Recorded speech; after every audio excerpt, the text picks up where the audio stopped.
Hän mateli keittiöön, joi lasillisen vettä, palasi olohuoneeseen ja pysähtyi terraarion kohdalle. Katse viisti joitakin vuosia takaperin otettua valokuvaa, joka seisoi kehyksissään lipaston päällä terraarion vieressä.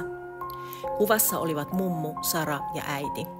3 sukupolven naiset. Saran poski kiinni mummun ryppyisessä poskessa.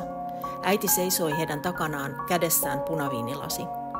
Kuvan oli ottanut hilpeä huoltomies, joka tupsahti säätämään asunnon ilmanvaihtoventtiileitä kesken mummun syntymäpäivien. Lähempää tarkasteltuna kuvassa oli kasa sirpaleita. He elivät kaikki omissa lasisissa terraarioissaan ja kantoivat salaisuutensa yksin. Heillähän niitä oli, salaisuuksia. Varjoissa mummu näytti entistä hauraammalta. Kumpa mummu olisi aikoinaan kertonut? Se olisi merkinnyt niin paljon, jos olisi tiennyt edes isoisän nimen. Juuret, ne olivat tärkeitä. Ne selittivät monta asiaa, varsinkin jos ne puuttuivat kokonaan.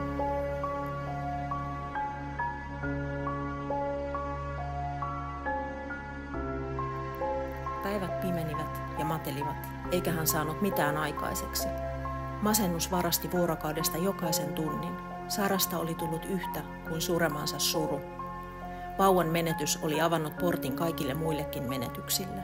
Eläin kärsi tässä ja nyt. Ihminen oli ajan vanki.